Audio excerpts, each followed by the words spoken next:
Today, as part of our full-time series, we're talking about downsizing all your worldly possessions in order to cram whatever you can inside an RV. Yeah, so whether you're going from a house, a condo, or something else, we have 5 tips to help you decide the best way to become a full-time RVer, but not have to take all the things.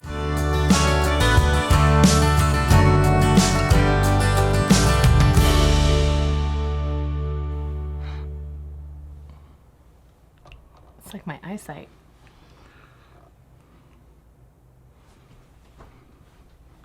Hi, I'm Jason. And I'm Abby. This is our full-time series, and we're talking today about downsizing all your possessions in order to go full-timing in an RV.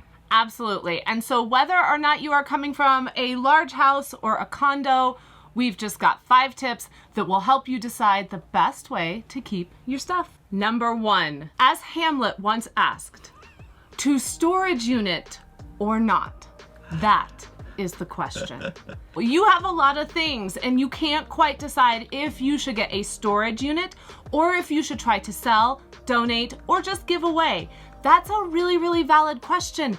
And when we first started full-timing 4 years ago, we got a 5x5 storage unit, but we limited ourselves to 5x5 because Mary Poppins' umbrella and my wedding dress, for whatever reason, couldn't fit in the RV. I don't understand it. We put the things that were important to us in a storage unit, the things that were individually important to us into a storage unit. There was no consensus. No, we had into a 5x5. unit.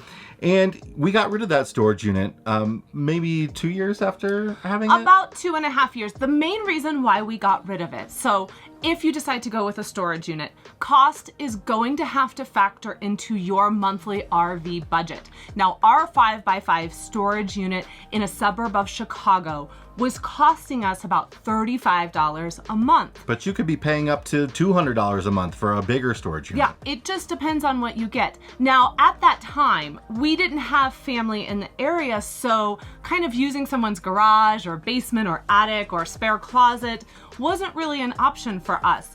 But about 2.5 years in, we were able to finally convince a family member that they wanted to hold our stuff. Now, we did cut back all the stuff that we had again, and that's something that you'll find when you start to downsize, that you'll downsize to what you can fit into your rig, and then you're going to want to downsize again because you'll start to realize, I didn't need all the stuff that I thought I needed. Well, absence didn't make the heart grow fonder for some of the items, and we really wanted our money back. You know, we were spending a little over $400 a year just to store things that we may or may not have wanted once we came off the road. So it took us about 2 to 2.5 years to get there, and that's okay if it takes you that long too.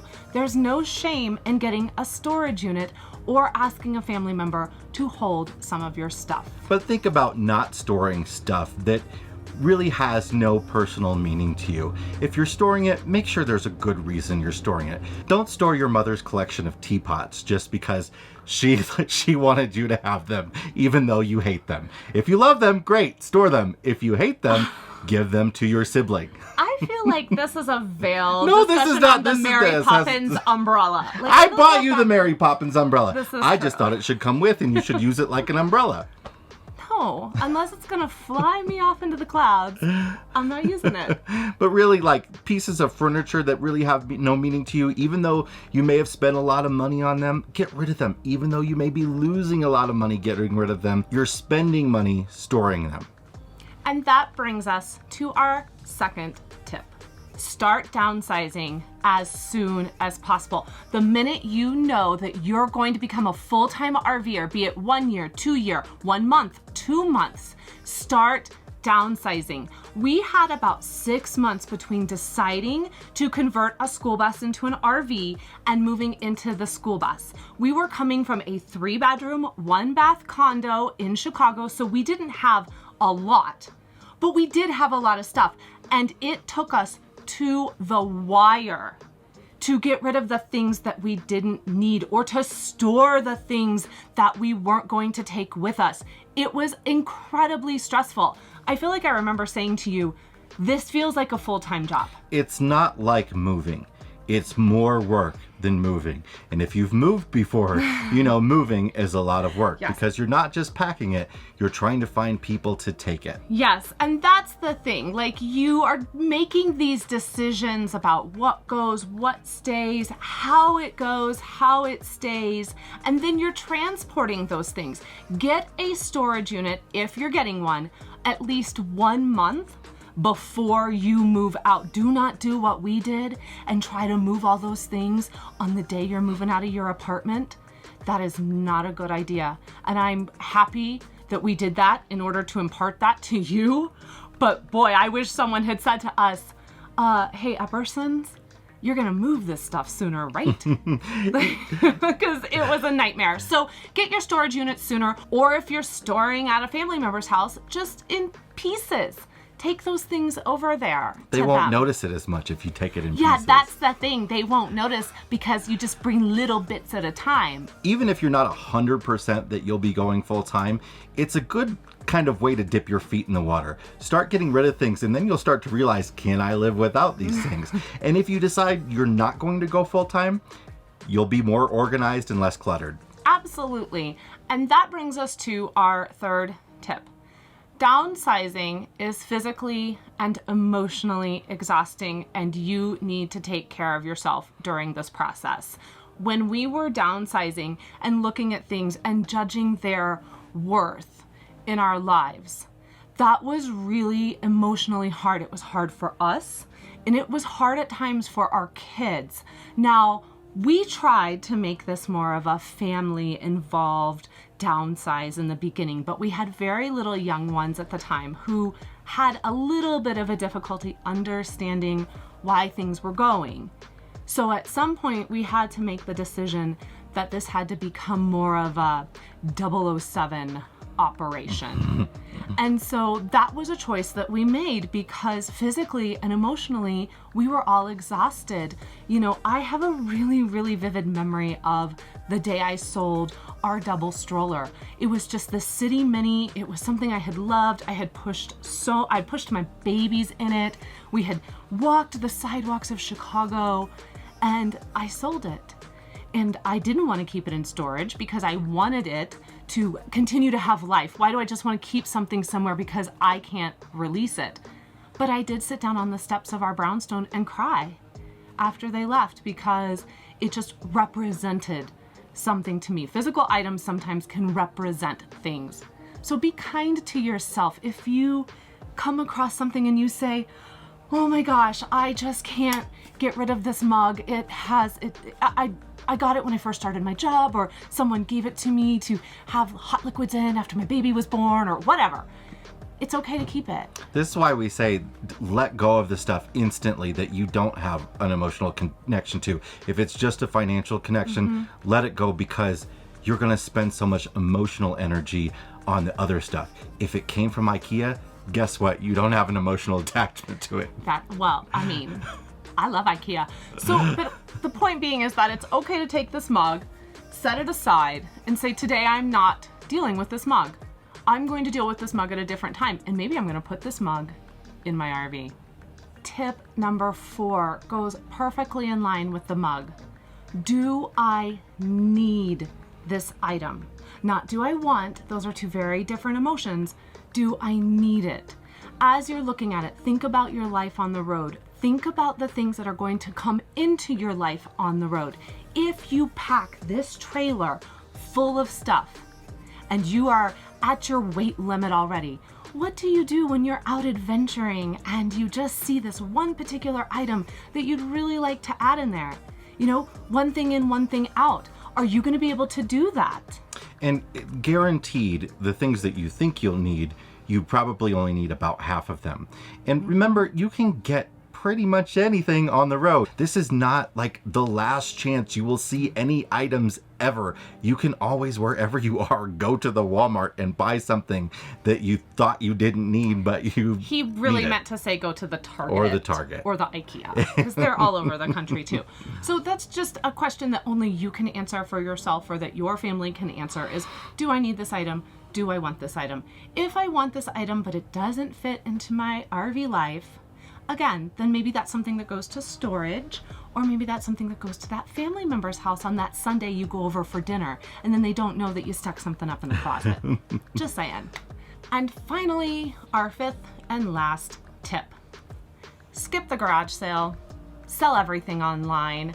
Just don't put the effort into it. Now, I know that might sound weird for some people, but a garage sale is one big event. I can get rid of all my stuff, whereas online selling is constantly talking to people and negotiating prices. You're right, but trust me, the age of the garage sale is just not what it used to be.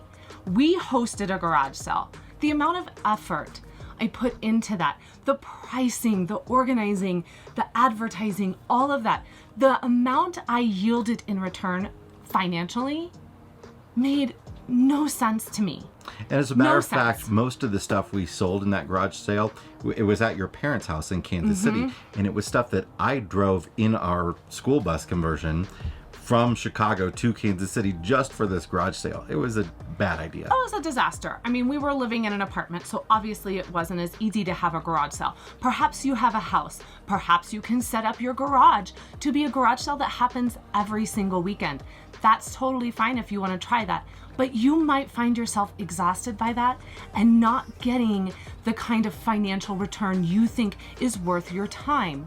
Now, that said, online selling is its own beast, and there are several platforms out there. I have found recently that it does feel like Facebook Marketplace is kind of the hot spot right now. That could switch. In the past, it felt like OfferUp. There's Mercari. There's good old Craigslist. There's lots of ways you can sell online. And there's different types of people on those different platforms. So sometimes an item that you really want to get some money out of, you might be listing on several platforms. That's a lot of work for one item. I also found if you bundled stuff, so if you packaged a few kids' toys or you packaged a bunch of 2T, 3T clothes, those sold faster than if I just tried to sell one outfit or a pair of shoes. Like, just kind of know that, put the effort into it, but you're gonna get the return on it. We made enough money selling all of our stuff to really help offset the build of the bus. Now, that said, a lot of people have unrealistic expectations for how much money they're going to make off of their stuff. You're really going to take a hit. If you start thinking about what you paid for stuff, you're gonna just have a really difficult time with it. Yes. You're going to lose a lot of money selling all this stuff, but in the end, it's just stuff. You lost that money when you bought it in the first place. Well, just know the difference between your emotional value for an item and the actual value for an item. You might love Grandma Betty's teapot, but is someone going to pay what you would pay because it's Grandma Betty's teapot? And if you spend hours and hours to get $2 or $3 off an item, it's a waste of your time. So donate that stuff. Don't feel like you have to sell everything. We donated probably at least a third of our stuff. Oh, easily. If not more. Easily. And especially more towards the end, because one thing about online selling, one thing about garage sales, one thing about person-to-person selling in general, everyone's going to negotiate. They're going to try to ask you 50,000 questions. So try to anticipate those questions in your description.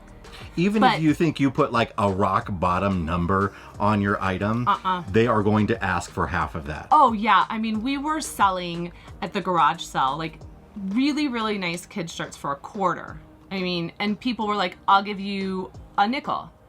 And at some point you're kind of like, I just want this stuff out of here. And they know that. They can sense the desperation off of you. So you're like, yes, sure, fine, just take it. But that's frustrating. And if you will find that to be frustrating, then you kind of have to work with yourself on maybe it's not really worth it to sell this thing for the $0.25. What's the difference between a nickel and a $0.25, right? And it feels really good to give stuff away. And if you start giving stuff away early instead of at the last minute, you can really pick and choose where you're giving it to. You can give it to good organizations. You can give it to specific people in need. And we found that a lot with posting stuff on Craigslist. We would post something on Craigslist and have people that are really in need contact us, asking for a lowball price. And sometimes we just gave it for free. We had some things, furniture that was incredibly difficult to get out of a second floor apartment. And it was just worth it to me to have someone come and get it and do that labor. So I would say, we have this piece of furniture. It's absolutely free. You just have to be the one who moves it out. You have to bring something to transport it out. And that was fine with us. We were absolutely happy to do that. And we were happy to see those items go to someone who really did need them. So think about online shopping. Think about how your stuff can have a new life once you're done with it. And then think about all the awesome times you are going to have on the road as a full-time RVer with less stuff weighing you down. So that's our 5 tips for downsizing. You want to check them out in article form. You can find them over at rvmiles.com, where you'll find all of our other videos and articles on full timing. This is one of the early ones, so if you're watching this right away, we haven't got a lot of them up there yet, but we're going to have a whole bunch of different videos and articles about full-time RVing. You can also check us out over on the RV Miles podcast, where we talk about all different types of RVing, but particularly right now we're doing this full-time series and talking about other different aspects of full-timing. So check us out on any podcast platform, including Apple Podcasts, Google Play, Spotify, all of them. We're everywhere. And if you've got an awesome tip for downsizing, we would love to hear it. Please drop it in the comments below. And if you haven't subscribed to the channel, please do so. We'd love to have you along for the ride. And until next time, keep logging those RV miles. Bye.